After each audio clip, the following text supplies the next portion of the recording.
Ladies and gentlemen, welcome back to the Bottom Line Podcast with Dorazio and Ben Willey.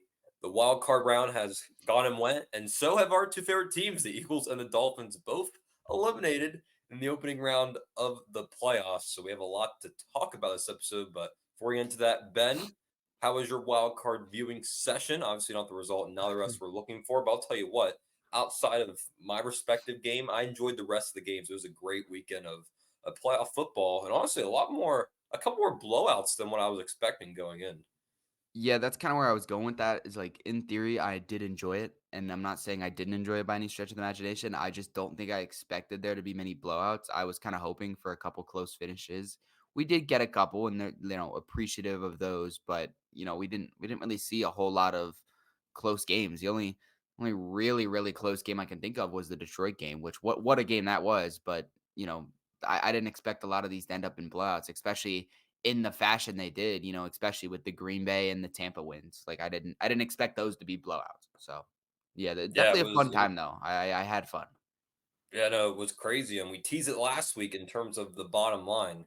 We teased the expansion last week, and it has come, and the reception has been great. So we're officially live on Instagram and TikTok are the main ones. We're going to slowly incorporate X, but definitely follow us on Instagram and TikTok. We'll make sure we have those linked in the description below because we're going to be posting snippets of clips from the show. We might even make some own original stuff, but just great way to get more content. And quite frankly, I think Ben would agree the reception that we've gotten already on those platforms have been pretty incredible considering we just launched. I mean, the you guys are supporting and watching us, so it's been great.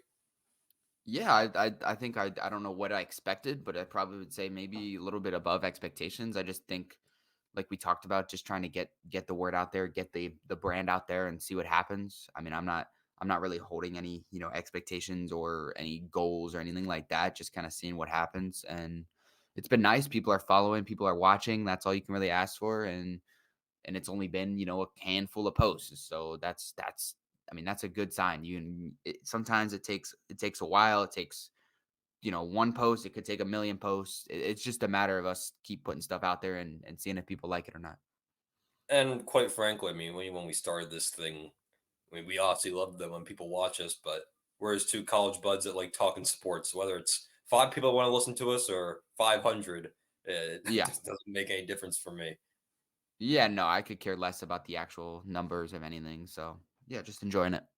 Well, I guess we'll go into our sports talk. I guess as we wind down here, the episodes are probably going to be a bit shorter than what we used to because the episodes were like an hour and a half, and now we have less game to talk about. So we get to talk about more about fewer games. So we'll see how the length is, but I think we'll just go for it and we'll see how this ends up. So let's see if our technology wants to work, and in fact, it does. So the first game was Texans at Browns, and me and Ben we both picked the Browns, but we both expected this to be a close game and I started the Flacco mania is what I called it. I was hoping it was going to continue for maybe another week, another few weeks of playoffs, and that did not happen, not one bit. This was the first game of the weekend, and this was just pure domination by the Houston Texans. And what CJ Stroud did on the opening play of the game, another deep shot connects, and that just kind of just set the pace for what this game was going to be. I mean, just a super impressive performance, especially given this is CJ Stroud's first ever playoff game, and you have never known it just given by his composure. I mean, this was Yeah. D'Amico Ryan's first ever playoff game as a head coach as well. And again, this team just came into this game ready to play. The Texans, the fans came out. It was a rocking environment. It was domination. I mean, 45-14. They put up a 45 piece on Ben. I mean, it was pretty much as perfect of a game as you could have wanted. Yeah, I mean, you talked about from the jump, the confidence level they've shown in CJ Stroud all year continues. And usually in these type of games, especially for your first career playoff game, you would expect them to kind of let them settle into the game a little bit. A couple of what they would call rhythm throws, let little check downs, screens, maybe, a quick one read throw. They go straight for a deep shot and he hits it on the money. And we've seen that many times throughout the season of their setting the tone early. And that's what you want to see out of a playoff team, especially a team that has a little bit of inexperience in the playoffs, is not trying to do too much. Do what you've done all year, because what you've done all year has gotten you to the playoffs. Why switch what you've done? And that's exactly what they did. And huge shout out to that defense. I know we want to talk about, Cleveland's defense, and rightfully so, but the Houston defense was the story of this game. I mean, the back-to-back pick sixes on back-to-back drives is very unheard of, especially in the playoffs. So props to D'Amico Ryans getting that young but impressive unit ready to go in a very tough game against a opponent that was favored when they were on the road. So that's that is no slouch of an opponent. And maybe if Cleveland plays this Houston team three more times, they might win all three of those times again.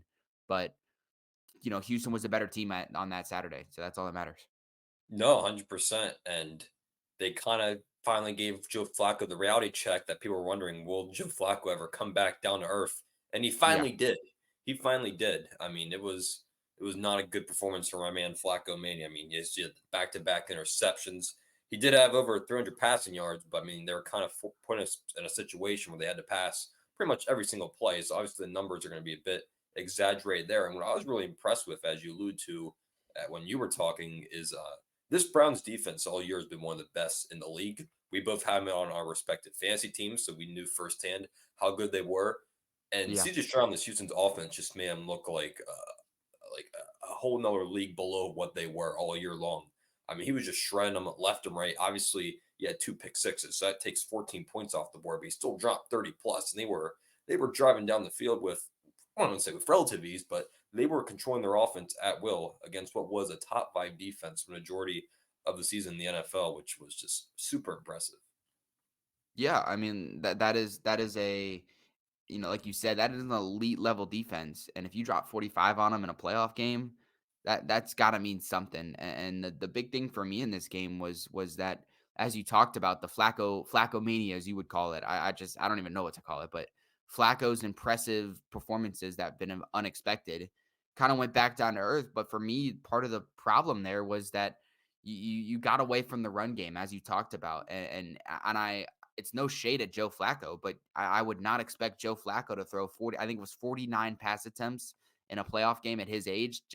That's just not winning football. And in all fairness to the Browns offense, the run game has been successful all year, even without Nick Chubb. And obviously Nick Chubb would have played massive dividends to this offense. But if you have a run game, even with Jerome Ford and Kareem Hunt, that's been working, stick to it. Don't make Joe Flacco's job harder than what it needs to be.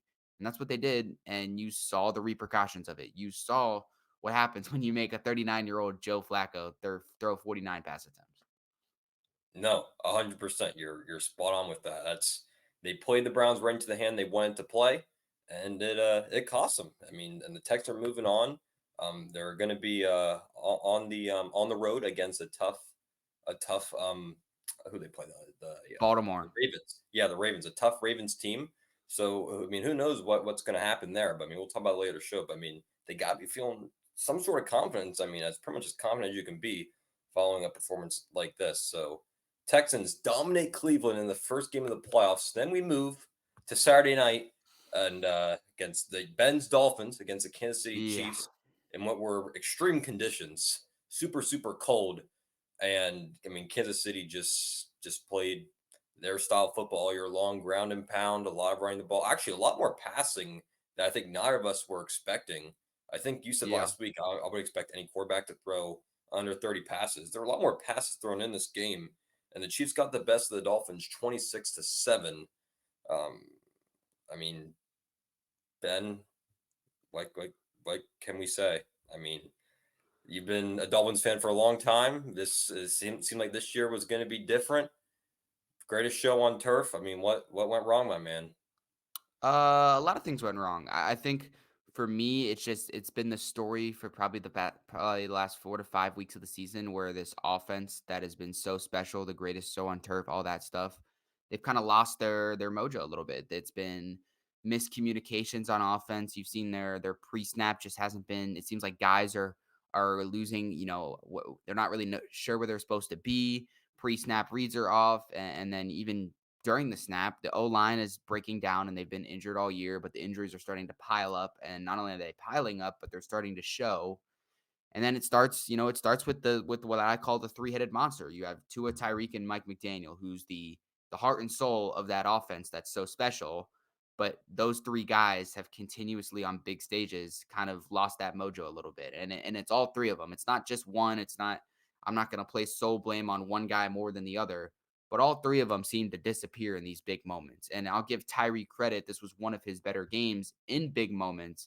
But even still, you could have played better. You could have done Big better. You games could have played as a better. Dolphin, you're implying. As So a you can't. Dolphin, as a Dolphin. Yeah. I mean, the big thing for me is McDaniel's inability to continue to run the ball. I mean, this game was a little tough looking back on it, especially if you watch the tape. It's tough to look back and say, man, he could have ran it here. A lot of penalties costed drives, a lot of missed opportunities on plays that could have gone well if one guy did their job a little differently. And Tua played just kind of average again, and that's the problem. Is in these big time playoff games, you can't play average. You got to have a good game when you're playing the best quarterback in the NFL. And props again to that Dolphins defense, who is about as banged up as any team in the league. They had probably the oldest linebacking core in NFL history out there on that game. Probably an average age of about 32 or 33, and somehow they held Patrick Mahomes pretty. They gave up 26 points at the end, but for most of that game, they were giving them a run for their money. They couldn't. Eventually, For it hit a breaking point, but they were holding on for dear life for a good bit of that game. how banged up they were, I mean, this Yeah, Dolphins defense did everything they probably could have done to give this Dolphins team a chance to win. I mean, this yeah. was just an offensive letdown. One touchdown, 7 points. I mean, Yeah, I mean, you would argue that if not only, obviously the points matter, if you put up more points, it gives your defense an easier job, but also the time of possession, you know, with how old those guys are, you got to let them sit on the bench and regroup a little bit. And they just couldn't get sustainable drives. Their only touchdown of the night was a long play. It was like a 4-play drive because they hit on a 70, it was like a 50, 60-yard bomb to Tyreek. That was their only points of the night. It just was a mess all around. The one thing I do want to, like, if there's any good of this is there's no there's no hope lost for the future of this team. There's definitely a vision, and they're heading in the right direction. And if a couple things go your way and you continue to improve on stuff you've started to build, the future's there for the Dolphins, and that's the good news of this whole situation. So don't lose sight in what you're building. I mean, in terms of what I saw from the offense, I mean, this is just starting to become I mean, at least for me as an outsider, as a non-fan, a relatively concerning trait here with Tua in terms of big games just being I don't want to say mediocre. That sounds a little bit harsh, but above average at best. I mean, nowhere close to a superstar level of play, and it Yeah. makes me wonder: is he a Super Bowl caliber quarterback? I mean, he's at the point now where the Dolphins are going to decide, should we extend this guy? Do we look elsewhere? I mean, I think he will probably stay with the Dolphins. I think it's extreme to think they're going to go somewhere The else, but GM has already had pretty much said that they're working on an extension, and I expect it to get done. I don't think it'll be as high as some of the levels you see in these top name quarterbacks, and that's understandable considering the injury history, the roster history, all that. But yeah, go ahead. I just don't know from the way I evaluate Tua. And you might disagree with me here. I know you've always been a big Tua fan, but the Yeah, way I feel about Tua, I feel like everything around him has to work perfectly for him to flourish. I feel like he needs the perfect receivers, the perfect play calls, the perfect conditions for him to perform. And I feel like if I mean you could tell he was visibly rattled during that Kansas City game late in the second half. You could just see it on his face, his facial expressions. He looked uncomfortable. He looked routing, and quite frankly, I mean, if I was in Miami for 90% of the year and I was at negative 20 degrees, I would look pretty uncomfortable myself. I'm not saying I would flourish in that situation at all because I wouldn't. But I just don't know if the Dolphins will win a Super Bowl with two. I really don't. I know that's harsh. And I know you're probably going to disagree with me on that, but I just don't know if he has it in him. I really don't because this is now. I mean, how many years has he been a pro now? so this was I, his 4th season. fourth. Now, the Okay. the thing for me is I look at it from you have to look at it from an honest perspective, okay? First off, the guy's only 25, okay? He's 25 years old. In quarterback perspective, he is still very, very young, okay? He just led the league in passing yards for the first time in his career, and if you compare it to a lot of the superstar named quarterbacks besides the rare anomalies like your Mahomes or anything like that, he led the league in passing yards at the age of 25, which is pretty unusual. Usually that takes a good couple years to really be the league's top end passing number wise. Now, for me, he's in his fourth year, going into his fifth year. His fifth year option will be exercised. It's already been exercised. The thing for me is he's got to continue to grow. And I've seen that every year. I've seen that even in the Flores era, even, when he was getting injured every game, I saw growth every year. So while you might be correct at the moment, I could see where you're coming from. I just don't know if I've seen enough yet to say, hey, we need to get off this guy right now.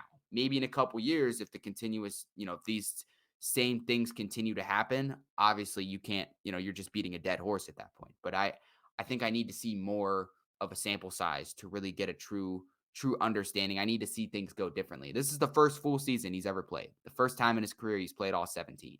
So I think for what I got out of those 17 games, I can't be too angry. Very very respectable response. Not nearly as angry as I expected you. Not angry. Angry is not the right word. You don't get angry, but Well, not I as just think I think I people mean, are jumping the gun too quickly on quarterback evaluations. We see it with not only Tua, but well, in what's your general with evaluation of Mike McDaniels? I mean, you talk about in your when you're describing the game of how he just continues to refuse to establish the run throughout 4 quarters of football. I yeah. mean, where does he go? Because I think he's one of the brightest, youngest minds in terms of, I mean, obviously, in terms of head coaching, you have lots of older people. So, in terms of coaching, very young, very bright mind. What's your evaluation on him? Obviously, he's not going to get rid of him, but he needs to. You talk about players developing, coaches develop too. And Yeah. he still has a lot of developing to do. Yeah, so in head coaching, there's probably three main things that you are, the three fundamentals of coaching. It's leadership, scheme, and play calling. Okay, those are the three probably main three things that a head coach would probably. Those are the categories you would probably put head coaching in. Leadership wise, I have no questions in his leadership. I would run through a brick wall for that guy, and we've seen it with I mean, we Hard saw it on Knocks. Hard Knocks. Yeah, I I mean, this watched it. guy, me personally, I think his speeches and all that is top notch. It's a very unique style of leadership, but I don't think that's a problem. I think he relates to these guys well. He knows what their everyday life is like. He's a younger guy. He knows the modern age of social media. He knows these guys, quote unquote swagger. He knows how to play into their characters a lot. We've seen it with Tyreek. We've seen it with Jalen Ramsey. We've seen it with guys like that. Even Tua with the whole confidence, making him more confident in himself. He knows how to make his players play at a high level. The leadership is no question for me. The scheme is no question. If you are any sort of a tape, a tape nerd or any guy that watches film, you would, you'll have heart attacks watching his scheme. It's unbelievable, high level football knowledge. The packages, the concepts, the intricacies of his game, of his scheme is next level. I mean, respected at the highest level in the NFL. And then you get to play calling, and that's probably the biggest knock I have on him as a coach. And a lot of that probably comes down to this is the second year in the NFL he's ever called plays. So from a sample size, like I said, sample size again is very small. And these are the growing pains that you see in a young head coach. We've seen it all across the league. Every young head coach, even young quarterbacks, go through growing pains. And sometimes they're drastic and sometimes they're small. In these situations, it's been drastic. So I think McDaniel has to sit down and look at whether or not he can continue to be a play caller and he can learn from that. Or he even mentioned at his end of the year press conference that maybe there's a chance he steps down as play caller, still as the head coach, still all that, but maybe gives up his play calling duties to a more experienced older play caller who's done it in the business, who's won Super Bowls, played called for the best. Situationally, you need a guy like that in your ear that's done it. You need a guy that's been at the highest stages, that knows on a third and short what to call, you know. You can take Brian Johnson if you want. He should be available here in a few weeks.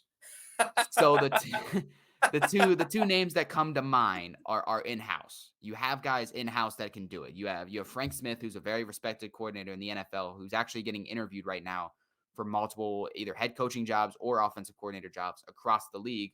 Or you have your quarterbacks coach, Darrell Bevel, who's called plays at the highest level, won Super Bowls with Brett Favre, with Russell Wilson, and I believe he was another team too that he's won Super Bowls with. But Brett Favre and Russell Wilson, when they were at the top of their game, were some of the best quarterbacks. I mean, those are high end quarterbacks. If you could get to it at any of those levels, I'd be ecstatic to watch. Those are two excellent quarterbacks when they were playing at their best. So you have the names in house. Even McDaniel can do it. He's got to learn though. He's got to learn and adjust because their window of opportunity is now. It's got to happen in the next year or two, and then they're gonna have to retool after that. Yeah, I mean, you said it. You said it good. I don't really have a whole lot to add there. I do think we spent the whole time talking about the Dolphins. I mean, let's credit Kansas City because Yeah, every time, I mean, this is the same thing we've been saying over and over again. What they a lot of teams they can't flip that switch on and off on a cue. I don't know how Andy Reid and his guys do it, but year in and year out, when it comes playoff time, they always show up. it They always never have happens. even in the games they lose, it's competitive. They always show up come playoff time. And it's amazing what Mahomes, Kelsey, Andy Reid, Chris, that whole defense, what they do year in and year out is so impressive. So credit to the Chiefs as they go into a what seems to be an every year matchup in the playoffs as they face Buffalo, which we'll talk about at the end of the show. But credit Andy Reid, credit the Chiefs. They had a game plan. They executed it perfectly. They're moving Yeah. on.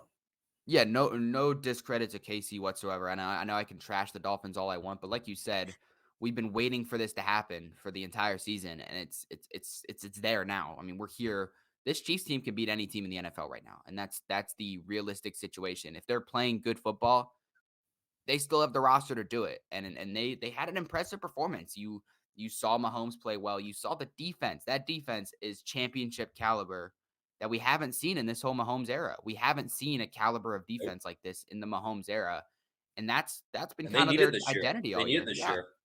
and that's been their identity, and that's what they're banking on. They're playing smart football on offense and letting the defense do the work, which is a complete identity switch to what we're used Complete identity switch indeed. And I forgot to update the slides. There we go. to. I had a Tennessee slides on there. We're going to ignore that. But let's talk about what, I mean, what I think we all consider to be the most shocking game of the week. The game I enjoyed the most this week Green Bay at Dallas. And Yeah, before we go into the game, I mean, how fitting that it was Green Bay because this, just the Packers as an organization they just have Dallas's number in the playoffs, just as a whole. They have more playoff wins at AT&T than the Cowboys do. It's, I mean, that says all right there. But let's talk about this game. Green Bay Packers. Jordan Love defeats the Cowboys, the 2 seed. yeah. How about them Cowboys? It was supposed to be their year. An absolute rout. Now the final score here, I'm going to pull it up so that way I don't mess it up. It was 48 to 32. But that score by any stretch does not tell the story of this game. Dallas scored 3 touchdowns really late, garbage time. Green Bay was It playing kinda made prevent it a little bit of a defense. game at the end, but it was too little too late. But go ahead, yeah, Too little, go ahead. too late. I mean, I'm just saying Green Bay was playing on prevent defense. They were trying not to give up the big play. But Yeah, this was just, as far as I'm concerned, an absolute blowout. I mean, Green Bay just destroyed Dallas in every phase of the game, which nobody saw coming. I don't want to pretend and say, "Oh, we knew Dallas was going to collapse." This happens every year. Even as an Eagles fan, I thought, oh, "Man, this Cowboys team, this feels different this year." And for whatever reason, I said it last week. How will regular season success transition to the playoffs? And it was like the flip of a switch. We talk about the Chiefs have the flip of the switch. For the Cowboys, it's the exact opposite. That switch is always on in the regular season. Sometimes the Chiefs, it's on and off. The Chiefs always flip that switch on in the postseason. The Cowboys, they can't flip the switch. They can't do it. It's every year. I mean, Dak Prescott crumbled in this game. CeeDee yeah. Lamb. I mean, there was play after play where him and CeeDee Lamb they weren't even on the same page in terms of the routes they were running. That's not something that Green Bay's doing. That's just in your own personnel, your own coaching, your own play calling, and you're messing that up. This defense. How many times did we see a play where Jordan Love threw a That's the big story 33? of this game is that defense. How many times do we see Jordan Love throw a pass 34 yards down the field and in the whole camera shot, not just in like 5 yards per receiver, the entire camera shot, you could not see a Dallas Cowboys receiver. I can think of 2, 3 plays off the top of my head where we saw that. This Yeah. Cowboys defense all year was lethal with Micah Parsons, who really was a non-factor in this game. Stephon Gilmore was getting burnt left and right. This whole defense was full of playmakers, and nobody showed up. Nobody showed up for Dallas in terms of the offense, in terms of defense. And now you look to the front office, like what's going to happen with Mike McCarthy, what's going to happen with Dan Quinn, because the Cowboys had that unique situation that a couple other teams had where Mike McCarthy and Dan Quinn were kind of co-head coaches in a way. Dan Quinn had full control of the defense. Mike McCarthy had full control of the offense. They didn't butt fingers at all with one another. That's how Jerry Jones wanted it. So who knows what's going to happen with them? Who knows what's going to happen with Dak Prescott? Because I mean, his playoff record in postseason play is very rubbish. I think it's 2-5 or 2-6 now, something like that. It's shocking. There's so many things to talk about, but before I go into that, props to Jordan Love. Each week we're saying his name more and more and more and more. He's the guy, man. They did it again. The Packers did it again. I mean, this is like the third week in a row we're saying, but they have their guy, and quite frankly, going into next season, they might have an arguably a top five quarterback, easily top eight, no doubt about it. But he's moving up in that brink of Get him becoming a an true above number average one elite quarterback. receiver. Get him a true number one receiver and watch what happens with this kid. Go I ahead. mean, that's all I have to say about the game, Ben. I'll let you go into this. I mean, this was just it's still kind of hard to process what happened. I was watching my TV and I was like almost pinching myself, like, is this really happening? I mean, it's crazy. Yeah, I mean, you said it so well when it came to the defense. That to me, that's the story. What? How is this Dallas defense? The Dallas defense we've known for years to be one of the elite defenses in the NFL. Turnover defense. A defense that can carry the load when Dak's had struggling games, when the offense hasn't ran the ball well. This defense has been the backbone of this Dallas team for years now. And on the brightest stage in your own house, you let Jordan Love in his first career playoff game put 48 points on you, and he did it with ease. Not even really having to make crazy plays, just easy, wide open receivers. The one time you send a blitz at him, all he does is read one hot, and he just has to flick it up, and your corners can't guard Jaden He Reed or he Romeo Dobbs or Real anyone. quick, Ben, he only completed 16 passes, 16 of Exactly. 21 for 272 and three tutties. That's it. Exactly. That's what I mean. He didn't have to do much, but that's what Jordan Love wanted. He wanted an easy game. He's not going to play more than he has to. He's a smart quarterback. He's not going to make the game more difficult than it needs to be. And quite frankly, the offense just got too hot too early, and it forced Dak to start reverting back to his old playmaking ways, and we saw what happens when that happens. And even in the second half, we started to see them calm down a little bit, settle back in, but it was too little, too late. You already had dug yourself too much of a hole. You couldn't get yourself out of it, and that's kind of the story with this Cowboys team. Is by the time they realize their mistakes, it's too little, too late, and you're sitting at home ready for the next year, and then it's the same story over and over again. And I really do feel for Cowboys fans. I really do, because these are tough losses. Especially with how big that fan base is. It's Well, how just big of a franchise they are because no matter what exactly. happens in Dallas, win, lose, or draw, the media is going to be in your face about it. And this is now like the fifth, sixth, seventh, eighth, ninth, last decade year in a row where they suffer the same fate once again. And real quick before you continue, props to Aaron Jones, by the way, who just had another We monster talked we performance. talked about it. We We talked we about it. said last week against I'd say against any team in the league, if they allow Aaron Jones to just dominate a defense, the Packers are going to win the game. He had He's three one of the tutties, most underrated players in the NFL. Go ahead. three touchdowns. I'm just reading the stats. Three touchdowns, 21 carries, 118 yards. If you allow Aaron Jones to dominate your defense, you're in trouble because that's when Jordan Love's at his best. Because that opens up the play action. That's what opened up those plays where there was nobody on the screen in terms of a Dallas receiver. I just wanted to give Aaron Jones his props. I want to make sure we didn't miss that. But sorry, continue. No, you're good. I love Aaron Jones, the Aaron Jones propaganda.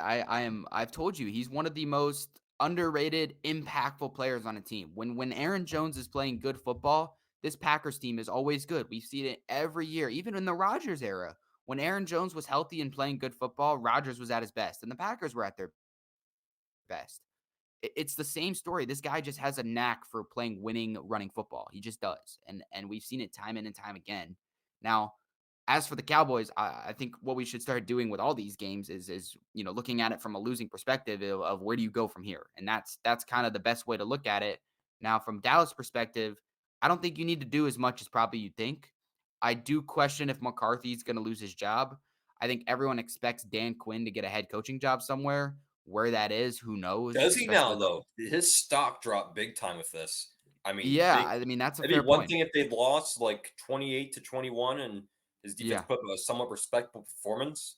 But I mean, these are the games that get you paid when you show up in these. I mean, he was rumored to before this game in interviews, and he still very well could be a head coach, but he definitely made it a lot harder on himself. That's for sure. Right. So that's a fair point. I never really thought about that, and you're 100% right. That probably dropped his stock, but I would still expect him to at least get an interview Oh, somewhere definitely. and I expect McCarthy to probably go. The one thing I don't like is the Dak slander. I don't think this was Oh, it. Now listen. oh, I know we can blame Dak for games like these, but Dak played his best season in the NFL probably yet, and he's probably gonna finish second in MVP voting. You can't get rid of that. And I know you can harp on bad games, and you can harp on moments like these, but you can't get rid of the guy who just finished second in MVP voting. That is so unhinged for me. That's blasphemous. I don't understand that. Like obviously when you're it's a what have you done for me recently league, and I get that, but come on, we've gotta chill with the full collapse, blow the whole thing off, fire this guy, cut this guy, trade him. We gotta calm down. We gotta calm down as Cowboys fans gotta chill. how about the Dolphins and the Cowboys trade quarterbacks and see if anyone can blossom? I mean, that'd be something. There we go. That talk about two franchises in a similar boat. No, I mean, I think I think they'll probably let Dak play his contract out at least, and then decide from there what they want to do. Exactly Um, what they should do. I think I just it makes you think. It just happens again and again and again for this Dallas team. It's been tough sledding, but again, credit the Packers, and it's now an interesting draw. Packers at 49ers. If you told me halfway through the year, you'd call me crazy, but now it's shaping up to be a more and more interesting game than than what we originally thought. But Yeah. hey, credit Jordan Love, this Packers team. They got a good one. They got their guy. Shout out the first 7 seed ever winning a playoff game, by the way. Oh yeah, good. Yeah, that is right. I did see that. I forgot to mention that. Good call. So then we go to the Sunday night game, which I think we both agree was the game of the week in terms of the wild card Lived slate. up to that too.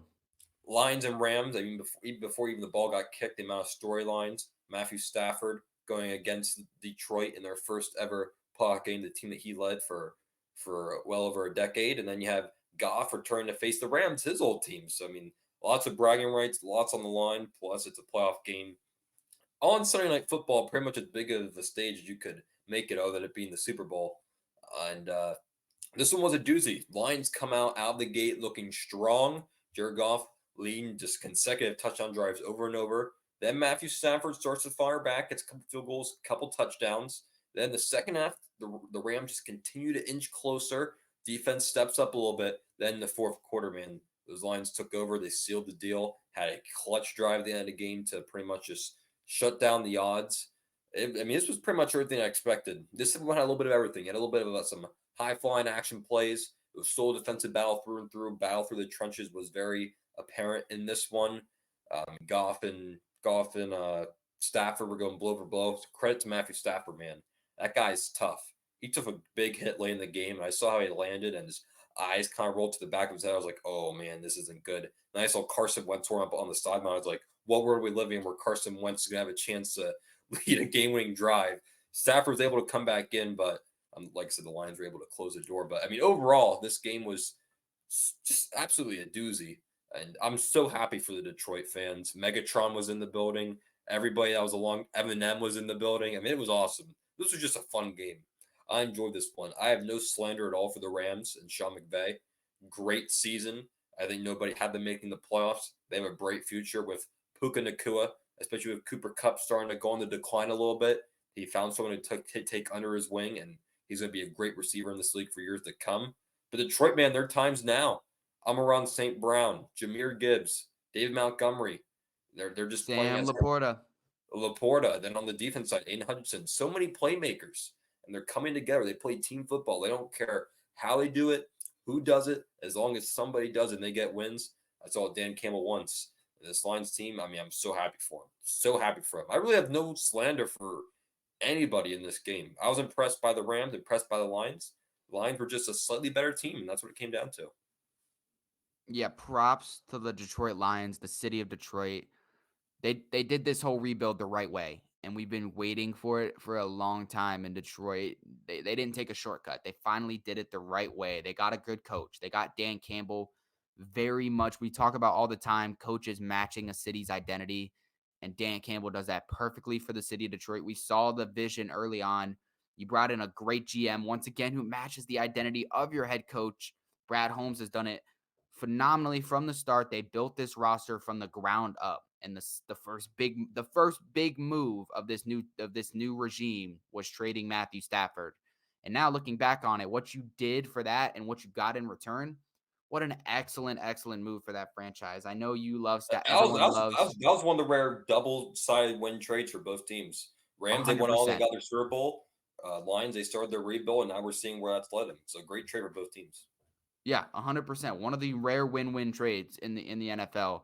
Both teams would probably say they do that trade again over and over, and that's a good thing for both teams. But we've seen the vision slowly starting to come in, and you're seeing more and more guys starting to be the piece of the puzzle every year, and they've continually drafted well. And when they do have to trade for someone or sign someone, they've always made correct signings, done the right thing contracts wise. I mean, I literally cannot think of one. This is one of the most well-run organizations right now in football, and we're seeing the vision starting to come along year by year. And I think this team's only going to get better because they're not in cap hell, as they would call it. They're in perfectly good cap space. They still have all their picks, and they have a young team that's getting better and better. And guys like Amon-Ra St. Brown, Jameer Gibbs, Sam Laporta are all going to continue to get better and better.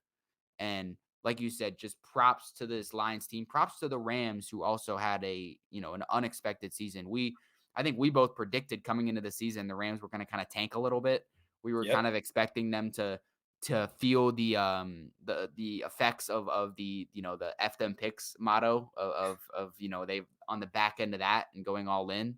Um, but it never happened. They still had Matthew Stafford, who continues to play at a high level. You still had Cooper Cup for about half the year, who's still a really, really good receiver. Aaron And the Donald. Yeah, you still have Aaron Donald, who's going to be Aaron Donald, but the emergence of a young Puka Nakua and a young Kyron Williams was the story of this football team, and they banked on that the whole year, and they went 10-7, and they gave a really good Lions team, a good run for their money. So props to the Rams. I don't know where they go from here. I think Stafford's probably got another year or two left They in had him, to find a maybe. young quarterback, yeah. So yeah, I don't know if Wentz What's is that nice is guy. they're they did the F them picks, but they actually been able to recoup a lot of their picks. And you look at the upcoming drafts, they're really not in too bad of a spot because most of No. the picks they lost were this year, last year, these past years. Look at they sold most of their picks. They've handled it pretty well. These were the shaky years in terms of their draft pick era, and they're getting by, so they're going to be in an okay spot. They Yeah, have a chance it could next be year to have a very worse. similar It season to could this be year. worse. Yeah, Yeah, so I mean, it's not as far fetched as it seems. Like you said, there's going to be some rebuilding there because you're probably not going to get a lot of time left out of Stafford and Aaron Donald, which is probably the two big names on that team. You're going to need to find replacements for those guys. Cooper Cup's still semi young. I think he's in his prime right now. So but you do have a Puka Nakua who's totally able to, take the reins a little. I wonder if this Kyron Williams success will be long term. You can never really tell with these running backs on is it a long-term thing, or I feel like there's a lot of one season wonders when it comes to running backs. yeah, I think they just need to keep beefing up their team, and they could be a legitimate team in the NFC West. The only problem is the NFC West is only becoming a better division as time goes on. One of the better divisions in football, I think everyone would say, Mhm. especially with how bright the future looks in Seattle and even Arizona looks somewhat promising for their future. So who knows? But yeah, props to the Rams. Yeah. I don't really have a whole lot more to add. This was just a well fought game between two really tight teams, and the Lions got the better bit, got so played slightly better, so they got the job done. Well, now we jump to Monday. And this game was supposed to be played earlier, but I mean, it was just crazy snow. The Bills were offering $20 an hour for their fans to shovel, which I thought was an amazing story. I know Ben, you're a Dolphins fan, but even you got to admit that's pretty incredible. The No, that mayor was of funny. uh, the I mayor could of not be more Buffalo happy about that. the mayor of Buffalo closed all travel restrictions except for people traveling to the stadium to shovel. And on Monday, they actually did a pretty fair job. I mean, the field was clear. They were still able to pack a house in Buffalo. So props to the crew there and the fans that came out. But we go to Bills versus Steelers. And I was kind of expecting this to be before any of the games were played. I thought this would be like the one blowout of the week game. Like, okay, this is going to be this is going to be a game where it's going to be controlled by the Bills through and through. When this game started, it looked like it was going to be just that. Bills drive down the field. Steelers forget how to hold on to a football, fumbling it left and right. Bills up big at the first half. But credit Mike Tomlin, the Steelers, they made a game of this in the second half. Kind of kept it between a two-score possession. They had at one score at one point, but it was just too little, too late. They kind of lost. The wheels kind of came off in the fourth quarter. The Bills were able to close it out. I mean, it was just kind of a vintage Bills performance where you have the really high points where everything looks great. Then they can't do anything at all. And then they somehow manage to pull out a win in the end. That kind of just seems Yeah. like how the Bills operate nowadays. Yeah. You just never know what you're going to get. Um, credit Mike Tomlin. Another one and done year for the Steelers, but that's kind of been his theme. But again, this team really had no business, and we kind of saw. I mean, Mason Rudolph, he kind of not a terrible game. Still gave you a No. chance to win, but I mean, it was just overall pretty poor performance. They never really got the run game going, which is just so important for the Steelers team. And I have a bit of an offseason theory I want to talk about, but I'll save that for the end with the Pittsburgh Steelers. But I'm going to let you talk about this game for a minute, Ben. What did you think about this matchup between the Steelers and the Bills? I think I'm getting more and more impressed as the weeks go on about this Bills team, and I was the first to bury this Bills team about 6 to 8 weeks ago when they were on a terrible losing streak where, like, I think below 500 games out of the division, and I was sitting here saying, "Oh, the Dolphins division is it's locked up, all this." And this Bills team has come out of out of the depths and all the way up. I mean, they are the probably the hottest team in the league right now. I think Definitely. most would say they are red hot. They haven't I think they're on a 7-game win streak now, 6 game, something in that range. And they Yeah, keep well, it seems like they're getting better and better each week and they're building on what they're winning. And that's good. Winning teams do that. Is even when you're winning, there's always room to get better, and they're doing that. And now you host a game against the KC, which is a very much a rival. That's been the playoff matchup to watch. But you have a very winnable game at home against KC to book yourself a chance at the AFC Championship. And I think that's all you could if you would have told Bales fans, 7 weeks ago that this would be the position they're in, they would have been like, "Oh," they would have been on cloud 9. And that's a good spot to be in. I don't think I saw a world where they'd be hosting a divisional game against KC, all this. So props to the Bills, props to Josh Allen getting this team back on the right track. And yeah, I mean, like we said, good season for the Steelers. I am curious to see where your theory is on this. I think I have a similar theory in the sense of where this might be going. I think So I this is I my was big talking. prediction of the week. I hope this is going to. If you're watching this Instagram and TikTok, this is going to be my highlight for the season. This is going to be true, and I'm going to look like a genius. The Okay, Steelers have one and two options this year, and it involves the quarterback position. There are two key guys on the market right now that you can just plug in to the Steelers team, and they become a legitimate Super Bowl contender. okay. If you add Kirk Cousins or Russell Wilson to the Steelers team, you're good. That's my theory. If you add Kirk Cousins or Russell Wilson, you're making a face right now. But they have all the pieces. They have all the pieces. The quarterback plays the only thing you're missing. If you had a Kirk Cousins or a Russell Wilson, just a veteran quarterback that can dish it out to the playmakers, I really think they can do it. I don't know if they will. I mean, it's a really awkward situation there I with think Kenny they've already Pickett. said they're committing to Kenny next year. Did they already commit to Kenny? I think that was the understanding, and knowing the Steelers team, that is I feel like they would never give up on Kenny that quick. You know how that fan base would react if they gave up on Okay. Well, Kenny let me that change. quick. Well, my thing is if if they won't, they should add Kirk Cousins or Russell Wilson because I quite frankly don't think Kenny Pickett's gonna emerge in this league. I don't. He very well could. And prove me wrong. Very talented young guy, but I just No, I not don't see all it. quarterbacks can transition from college to NFL, and I think we're kind of seeing that with Kenny. I mean, it was an amazing story since he played for Pittsburgh, and he goes to play for the hometown team. You're rooting for the guy, but I mean, even for quarterbacks to take a while to develop, you usually see that growth from year one, year two to year three. And for me, I really haven't really seen a lot of improvement from where he is now, from where he was when he was drafted.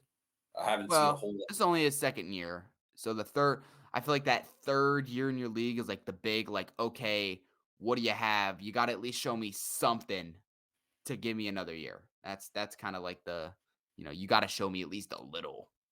I mean, wasn't he healthy at the end of the season? They still kept decided to rock with Mason Rudolph, or was he still quote unquote injured? So he was like mostly healthy. I think if it was most quarterbacks in the league, you would probably say like, yeah, he's gonna play because he was healthy.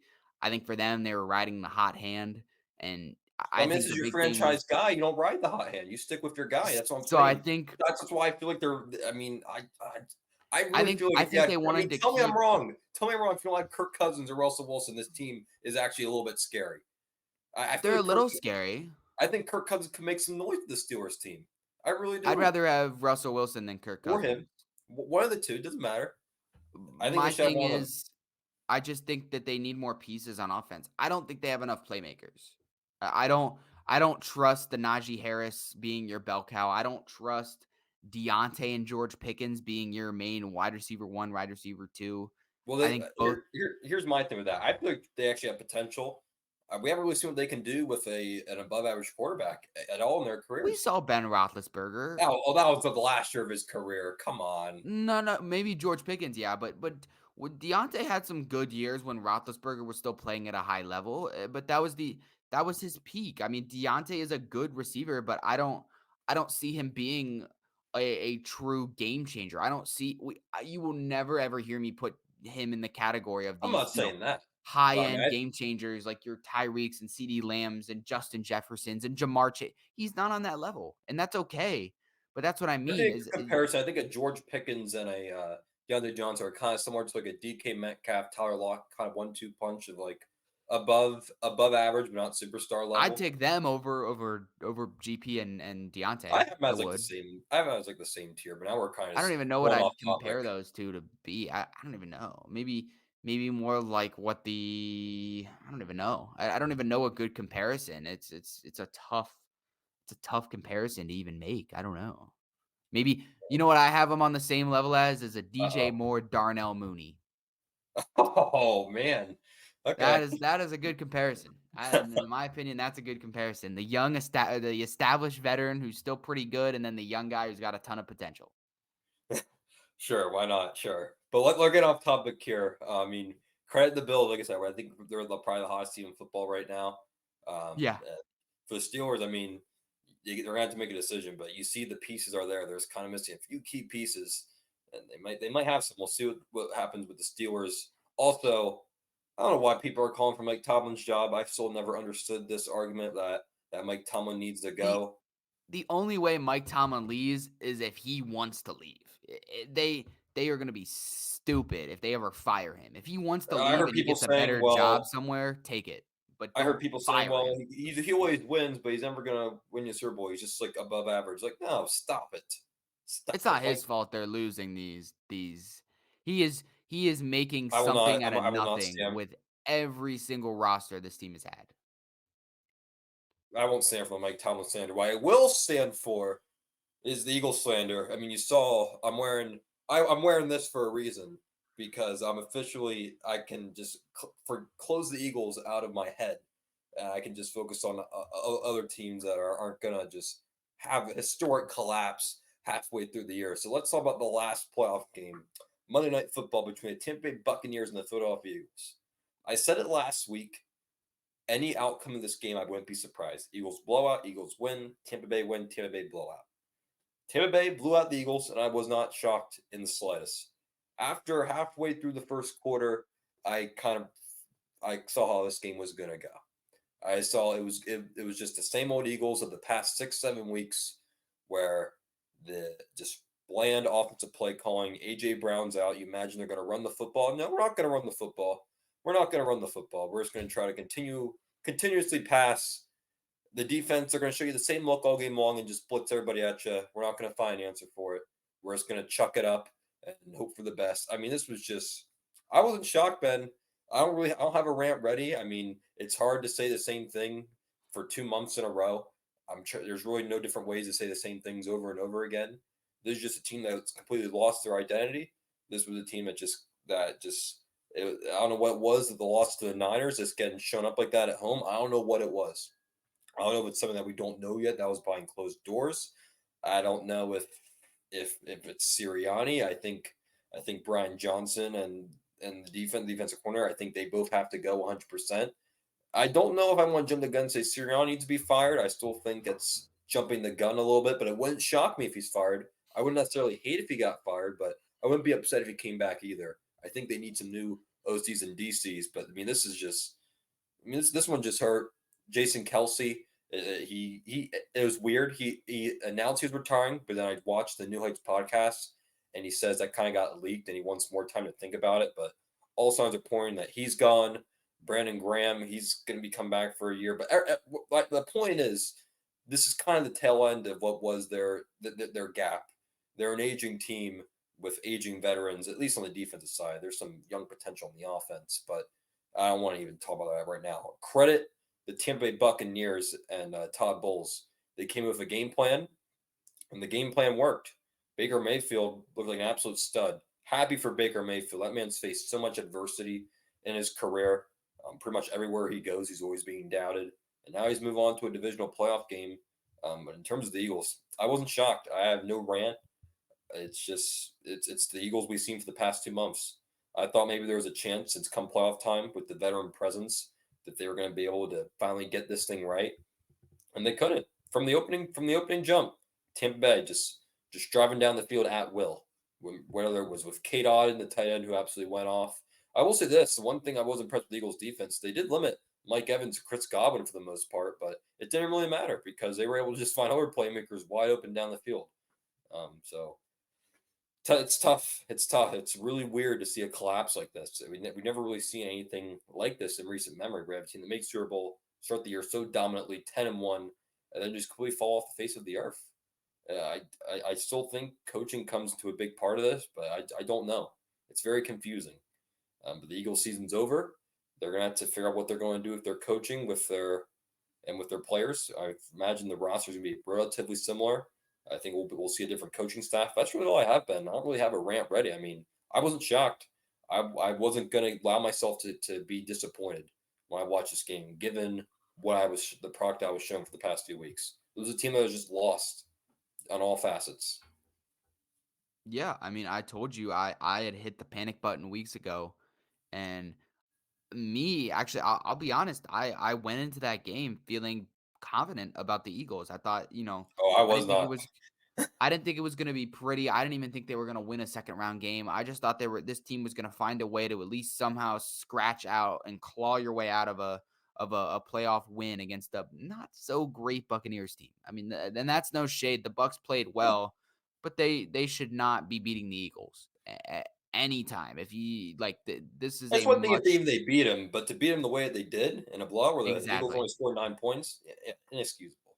Yeah, so that's what I mean. This team's too talented, too many playmakers to be doing that. And it's just there's a lot that needs to be changed. It's just a matter of what and who, you know, who's getting the backlash of that. Is it the coaching staff? Is it the players on the team? Is it who knows what the answer is? I don't think it's as drastic as some Eagles fans might think. I don't think it's necessarily needs to be a massive change. I think you just need to make some adjustments. And what those adjustments are, I don't have a crystal ball. So I don't exactly know. I don't think you know. I hope Nope. they know, but even they probably don't know 100%. Yeah, Harry Roseman has some calls to make. I really don't know what they're going to do with Nick Sirianni because you would think, hey, this guy made the Super Bowl last year. In most franchises, he's probably staying. But this is just so similar to the Doug Peterson situation where he won a Super Bowl and he had a few just slightly below average years where they were still having winning records and he got canned. So I mean, history shows you that Nick Sirianni might be gone. I still feel like because we saw what he can do when he has a personnel around him that can be successful. I think he deserves one more shot with a new set of coordinators. Both coordinators definitely need to go. No doubt about that. They cannot stay. Because when you have 2 months to figure out a different scheme, some different plays, just something to work, and you can't do it for 2 straight months, that's coaching. I'm sorry. It is. That's a pure coaching flaw. And they could not figure it out. They had 2 months to figure out what they wanted to do, and they couldn't do it. And so I think both coordinators need to go. It was just a complete meltdown in all Don't facets. don't hire in-house either. I think the one No, thing this team needs they is tried maybe that this year, and I honestly going into the season, I didn't hate staying in house. I honestly thought that was probably the right call. going into the season when you just made a Super Bowl appearance. You don't want to just completely abandon what you just had. But yeah, you have to have a complete reset. And luckily, if there's a plus side for the Eagles in the coaching market, there's so many options available right now. So many options. So the names are going to be out there. Hopefully, they can get the right people. I mean, it's a very entertaining. It's a very good job to have. They'll definitely have people calling. I mean, Philly's a big market, big area for sports. So we'll see what they can do.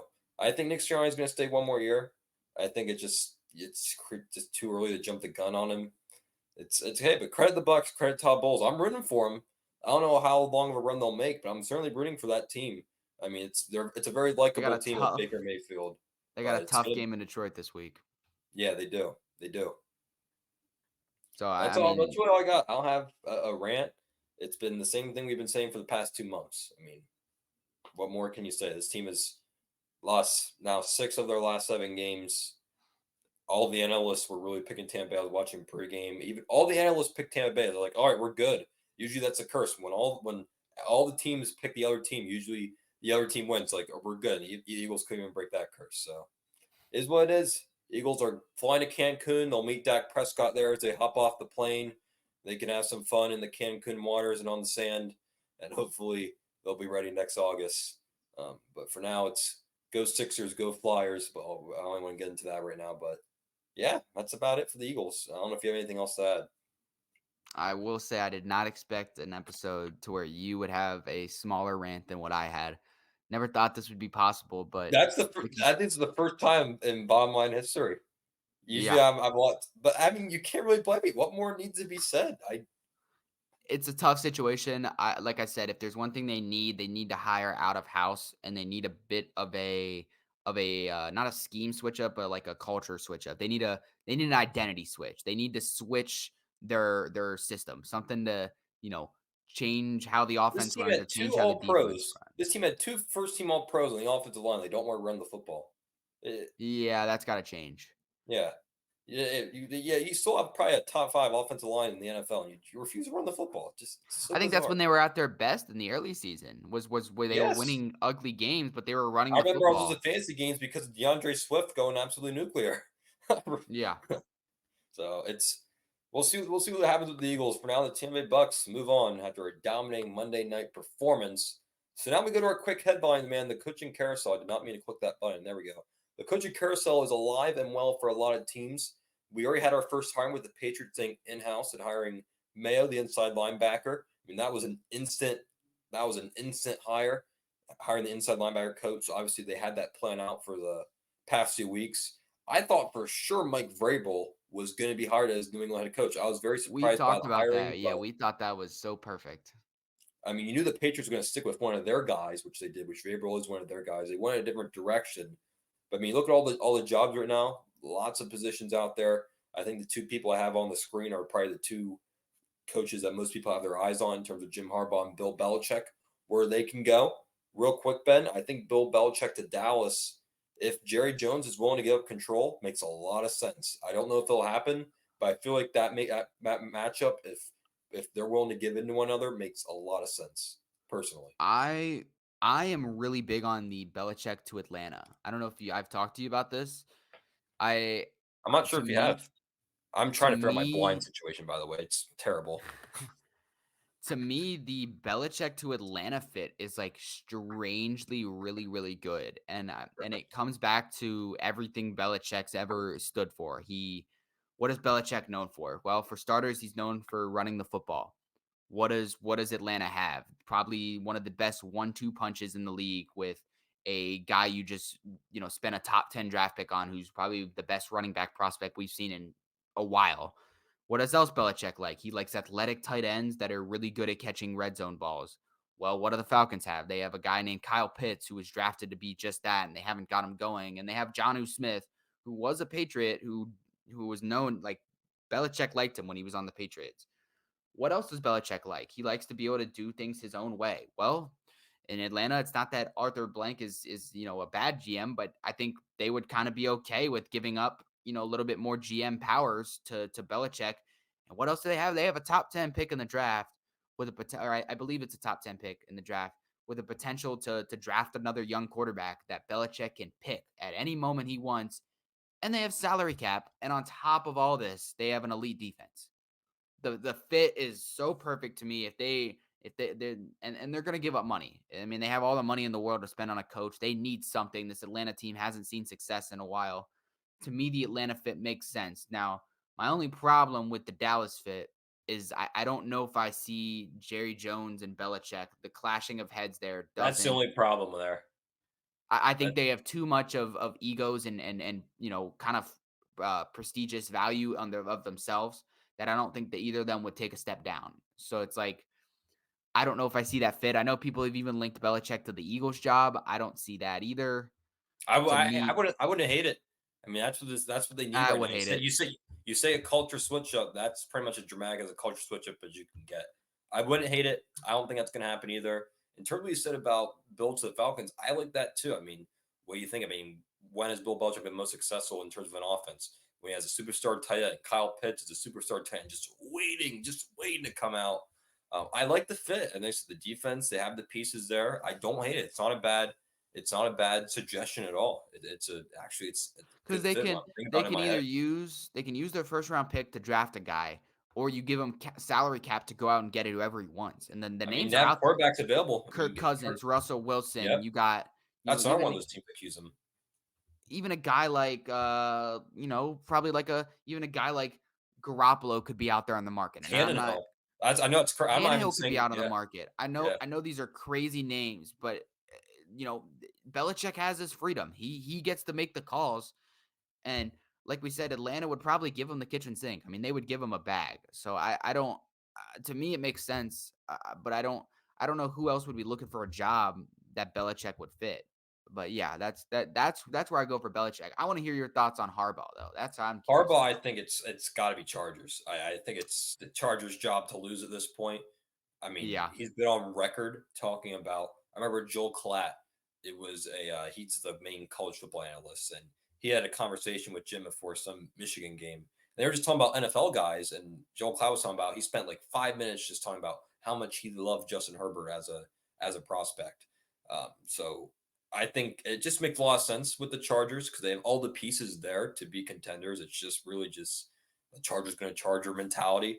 And in terms of a guy that can build a team, that can build a staff, Harbaugh is as good as any. Everywhere he's gone, he's succeeded at the college level, at the professional level, wherever he's gone, he's succeeded and built teams.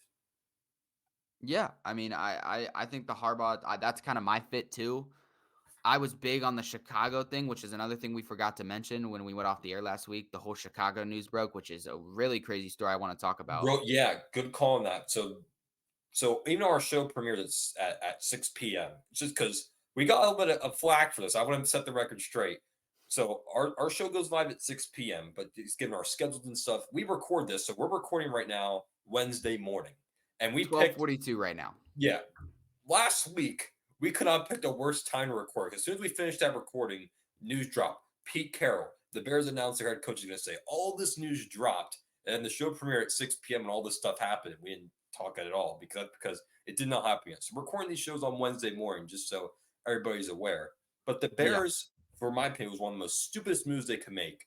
Announced they're going to keep their head coach. Why? So many people were out on the market. Even if they got their third or fourth option on the market right now, that would still be an upgrade.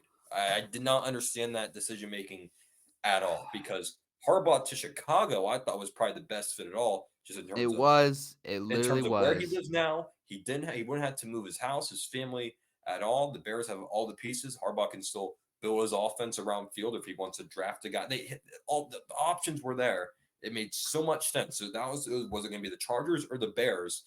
And then Bear just like, no, we don't want Jim. We like what we got. We like what we got. Eberflus. So Yeah. yeah, that was disaster.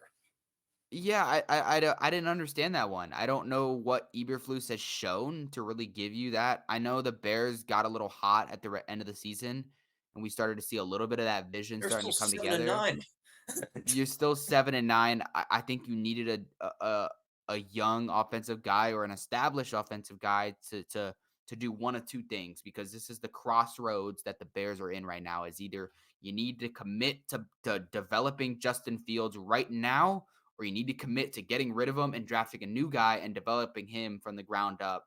And now they're still stuck in this crossroads, and I don't Yep. know. I don't know what the plan is. They must have a They're plan. running out of it's they got to decide here. Yeah. So I don't know what their plan is, but now it's like I didn't understand that one. Like you said, there's so many names out there, so many guys that you could go and get, and there's even young guys on like young coordinators that you could at least give a shot at an or at a head coaching job. I didn't understand it. I didn't understand it one bit. Yeah, like you said, that was the first thing I sent you when we stopped recording because I couldn't believe what I was seeing. I was dumbfounded. I could not believe that they gave Eberflus another chance. Yeah, it's madness. And the other big coaching news, this happened this happened later on the same day. Nick Saban announced he is retiring at Alabama. That was a big Yeah. shocker. He's one of those guys where you just never really thought of him retiring. You thought he would just coach till the day he dies. He'll coach on his It's just hospital bed. yeah. And Nick Saban retires, and they already found his replacement, Kalen Barrage from the University of Washington, Kalen becoming the DeBoer. or DeBoer Barrage. What the heck? I'm the old Dolphins running back. Where did I get that name from? DeBoer becoming the new head coach at the University of Alabama. I mean, what Nick Saban has done. I mean, Bill Belichick and Nick Saban. I mean, Bill Belichick didn't retire, but they both left their respective jobs on like the same day, or the same 24-hour period, which is crazy. Two pioneers of the college and the pro level, but in terms of Nick Saban, we'll never see what we saw, what he did at Alabama ever again, especially in this world now with the transfer portal and NIL. You'll never see a dynasty where it lasted almost a decade and a half. We'll never see anything like that ever again. All the respect in the world for Nick Saban, one of the best coaches ever. Period. He's just an absolutely incredible football mind. I know he'll be well missed at Alabama. It's very interesting to see where that program is going to go. I've already saw they've lost lots of recruits in the coming days, and it's hard. You don't replace a guy like that.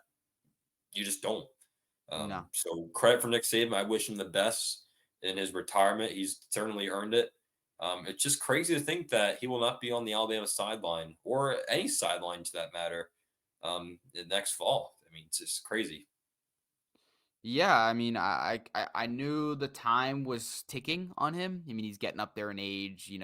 We've seen kind of the culture switch in college football, and you're seeing, we're in a new era of college football, and it's not that Saban didn't adjust well to that because he did. I mean, he did Yeah, adjust to it, and they still were very, very competitive.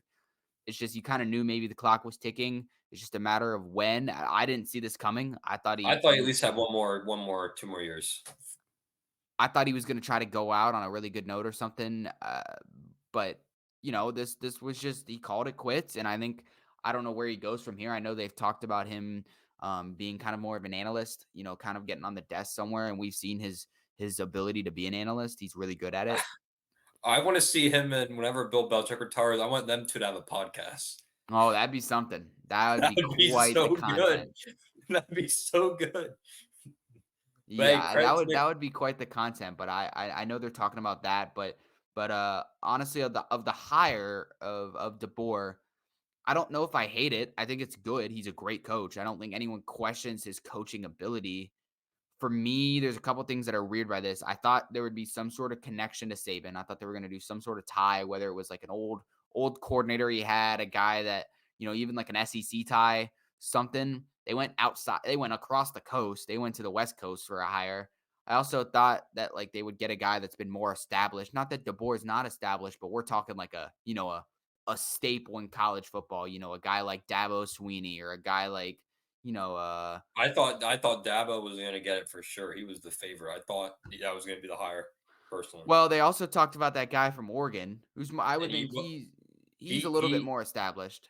a bit more established. I'm pretty sure I'm certainly they offered the guy. I think they just wanted to stay with what they had.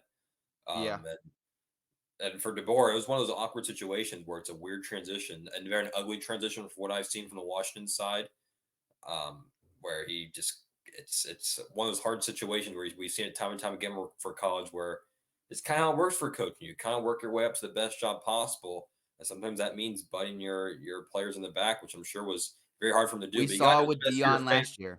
you got to do what's best for your family. I mean, if Alabama football offers you a head coaching job, that's the best job in college football. You have to take it. Yeah, we saw it last year with Deion Sanders. People did that, people were talking about that with Coach Prime is like, you're stabbing his players in the back. And we've seen this in college. It's a tough situation because these are young kids. And a lot of times when these young kids, they kind of grasp that their head coach is very much a leadership figure for them. And when they lose that, they feel kind of stabbed in the back and they feel like, I came here because of you, all this type of stuff, but it's tough because you can't blame DeBoer. If Alabama football is calling you and say we're going to offer you a multi, you'd be sure. When's the flight? I mean, that's what it is. I mean, it's a tough situation, and I feel for those Washington players, especially with what they just did this year. But it's tough. You can't I can't fault DeBoer. I can't fault anyone in this for being upset, happy, anything. It's a tough situation. It is. It is. So, Kev DeBoer, he'll be on the Alabama sideline next year. And our last quick headline, we didn't talk about this when we were talking about the game specifically, but that Chiefs Yeah. Dolphin game was exclusive on Peacock, and they were getting the bash for it, but their scheme, their plan worked. The largest streamed event ever. I think it was like a 30 to 35 million number. And this kind of just transitioned to a conversation of this is the future of sports, the future of television, if you want to go that far, because sports is really the only thing keeping cable alive right now. And in the Yeah. next few years, it's gonna all go to streaming networks, and it worked. I mean, my own dad was super against this, but there he was on Saturday night on the Peacock and getting his $4.99 subscription. So even he didn't want to do it, but you had to. I mean, it's Chiefs Dolphins. They picked the perfect game for this, by the way. Super smart for the NFL because not only was this just a super team with two stacked teams, you have the Taylor Swift thing. As much as I hate Taylor Swift, her fans are as loyal as they Oh, come. Swifties were definitely paying. You had Swifties saying, "Here's my $5." You had Swifties paying, you had the casual fans paying because in terms of maybe except the Dallas game, I mean, this was probably the big game that most casual would be most interested in.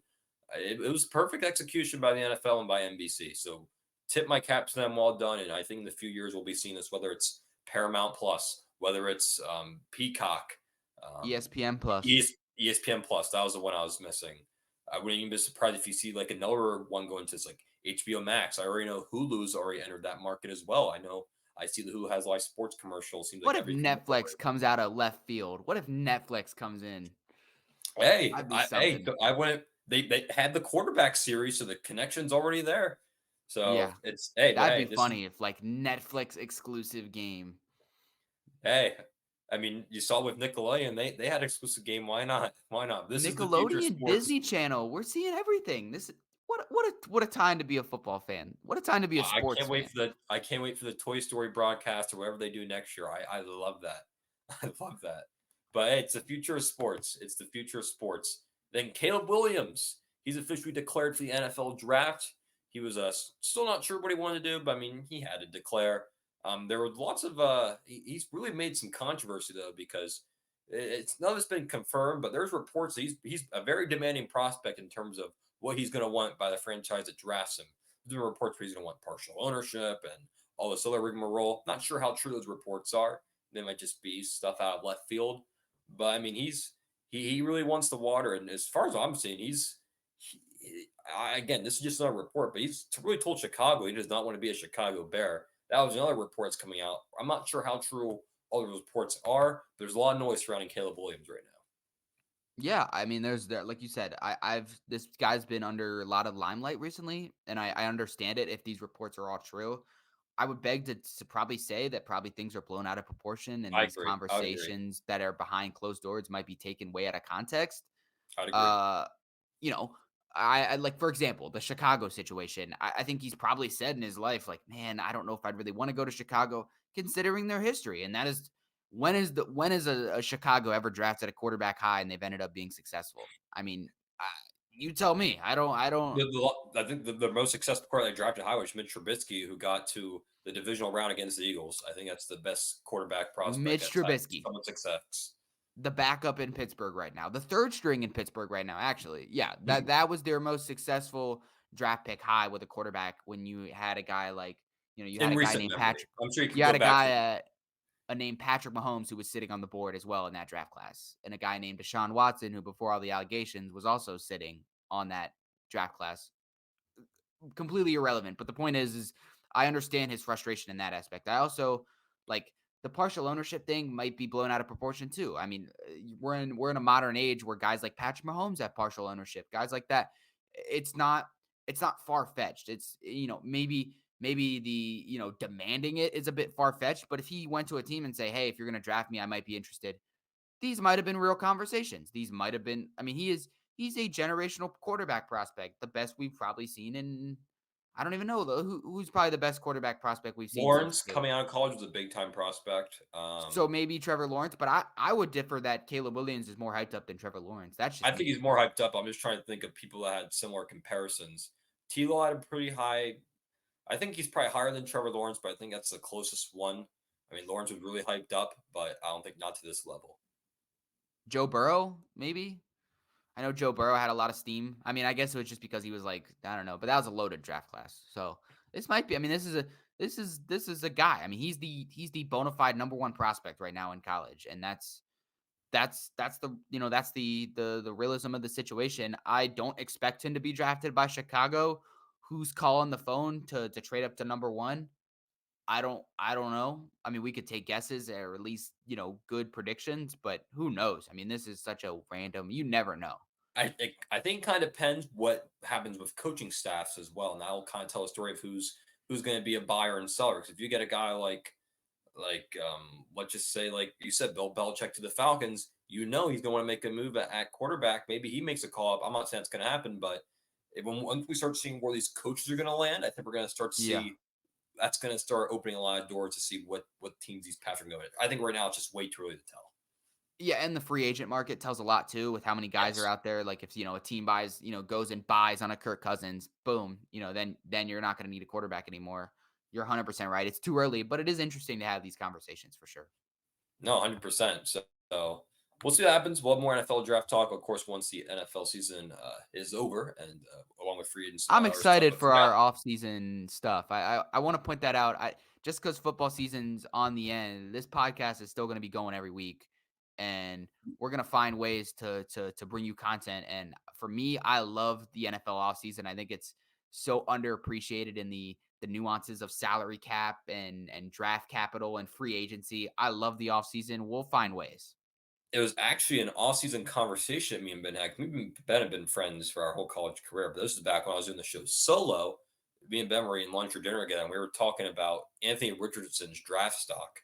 And Ben just spat out all this knowledge on me. I was like, "Bro, I need you on the I need you on the radio." At the time, it was just the radio show. Now it's kind of radio social podcast. And I was like, "I need you, bro." It was an Anthony Richardson conversation. So I know you love your NFL draft talk. Yeah. So I'm looking forward to it. I'm looking forward. I'm also looking forward to expanding what we're talking about as well. Once season's over, more basketball, more hockey. This is the most Yeah. Flyers hockey I've ever watched in my life. I've usually This always been is I've usually always been a Sixers over Flyers guy, but so far I've watched more Flyers than Sixers. So I'm excited really. to talk about everything. Wow. Yeah, I was gonna say I've been watching a lot of basketball recently, especially with my two teams. The Clippers have been one of the hottest teams in basketball, and Seton Hall has been surprisingly good for college. So I'm excited to talk, more NBA because Bracketology with we're the bottom line, baby. yeah. I mean, we're gonna talk a lot of stuff. I mean, dude, especially when the draft hits, free agency hits, and then March Madness. I can't wait to do a March Madness show. We're gonna have some fun. We're gonna have some fun for sure. So I pulled this graphic from the NBC, so it's a bit outdated. I didn't have time to update the graphic, but we do know what the matchups are. It's actually a really poor graphic, so I'm just gonna pull it off right now because I had like the double teams for a lot of those slots, and it was not a good situation. But we have all the matches popped up. It's now time for our divisional round picks. I'm gonna pull up the whole slate of games. It should be another fun weekend of football. The first matchup is on Saturday night at 4:30 p.m. Texans at Ravens. Ravens at home with a 9-point spread in favor of the Ravens. That's a pretty high spread for a division round playoff game. Ben, who you got and why? I think the obvious pick here is the Niners. I will say Ravens, Ravens. You mean? oh, yeah, Ravens.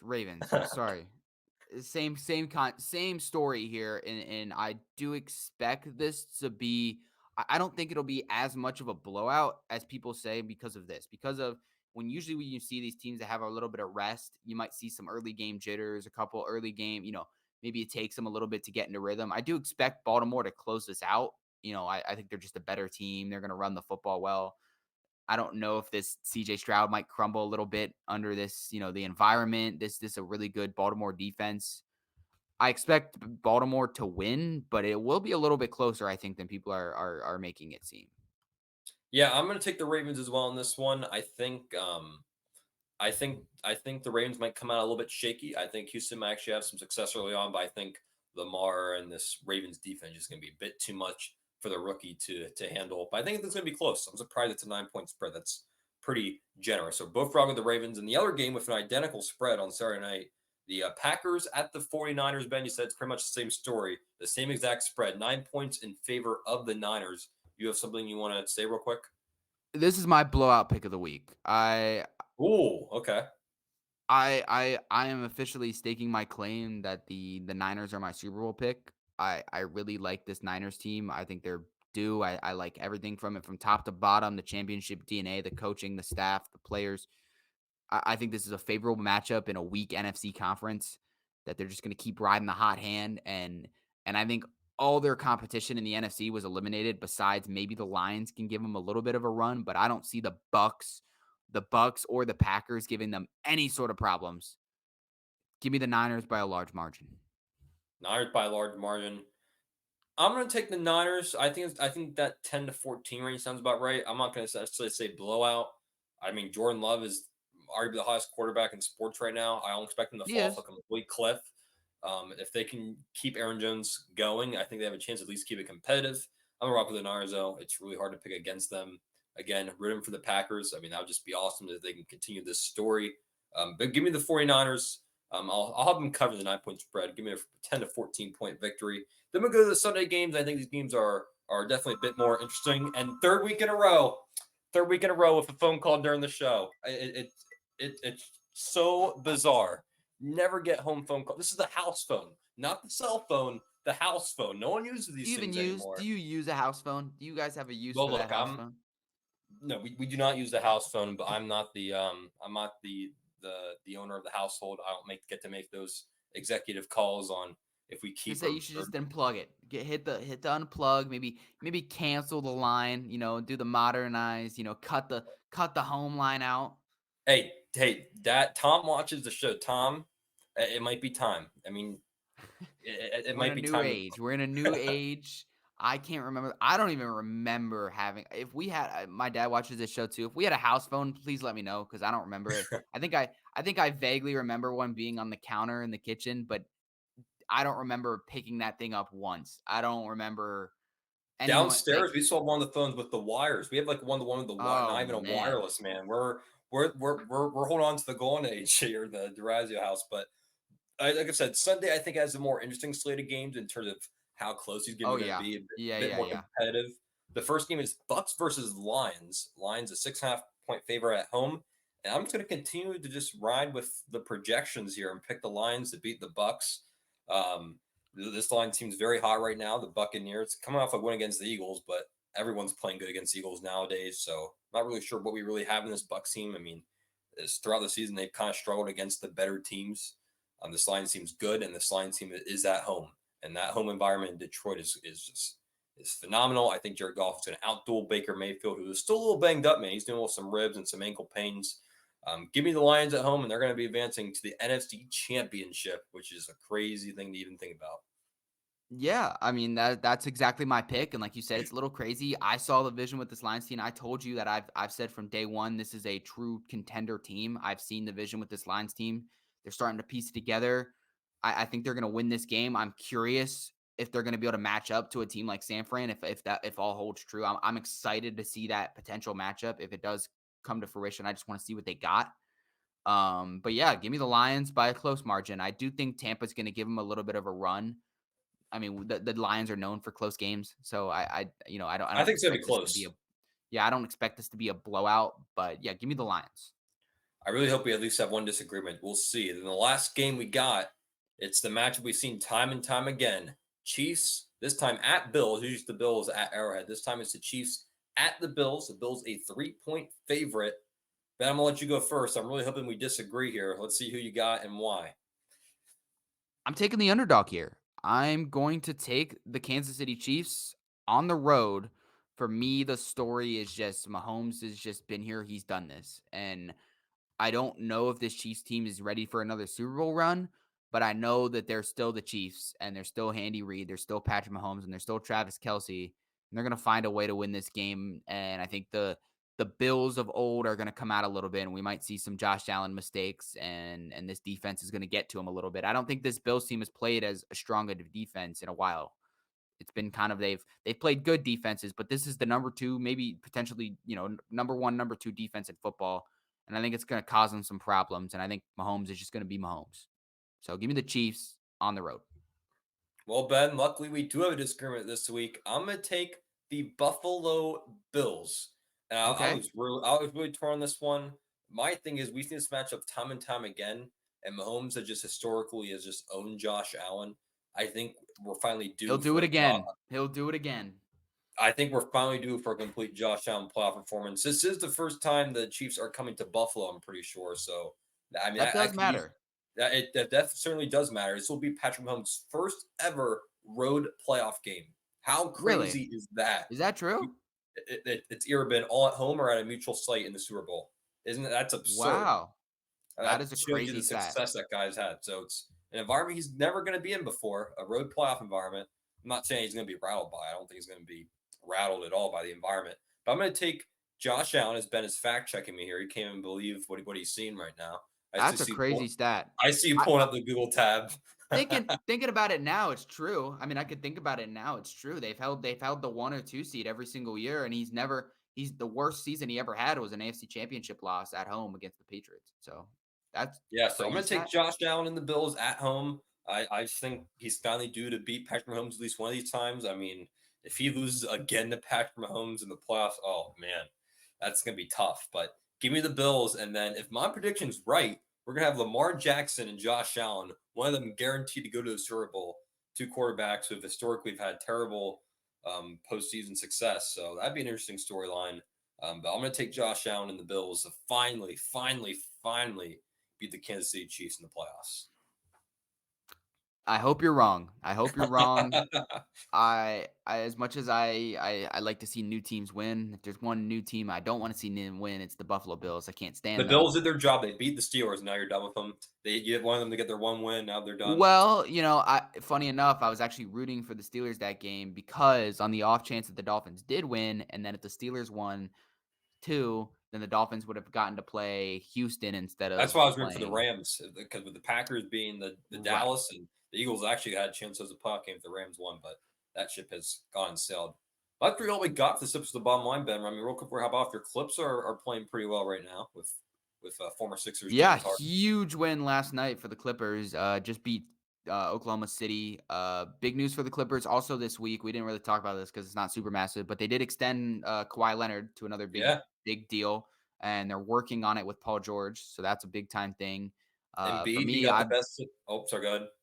no, you're good. I was just gonna say I've been on cloud nine with Seton Hall. I know that's a super one of these days. Everyone's gonna hear the story about the Seton Hall fandom, but go Pirates! I've been presently surprised, but yeah, Embiid is also a big story that you said Yeah, he beat Jokic against the Nuggets last night. The Flyers are playing some good he was hockey, dominant last night against Jokic. so at least those teams are doing their job of suffering the blow of the Eagles trying to keep the city from burning down in its entirety. So Literally, he doesn't mean that as a joke. He means literally. the Sixers and Flyers trying to do their part, man. But that's gonna do it for the steps of the bottom line. Again, follow us on Instagram, TikTok, and X. Do it. There's gonna be lots of Like and content. subscribe on the video too. We're not. I don't want to ask for anything crazy. But if you're here and you're watching, you might as well hit the like button and you might as well subscribe. It is free, so it It's doesn't free. hurt. I mean, you can So share it. You can share it as well. I mean, why not? Help us out. Help us yeah, out. We'll just help help you us out. I out, mean, man. and once this is gonna be the last week. Next week we'll be back at campus on college. So we might be able to record at the same place with one camera. We'll see what we're gonna do, but we're no matter what the format is, we'll be back at college. So we'll figure out. We might be able to start doing some live episodes soon. We're looking to expand. We'll see what happens, but it's good things ahead for the bottom line. Make sure to just follow us here on YouTube, like, subscribe, and follow us on all of our social platforms as well.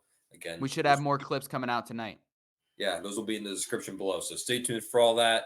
But Ben, any final thoughts here before we sign off?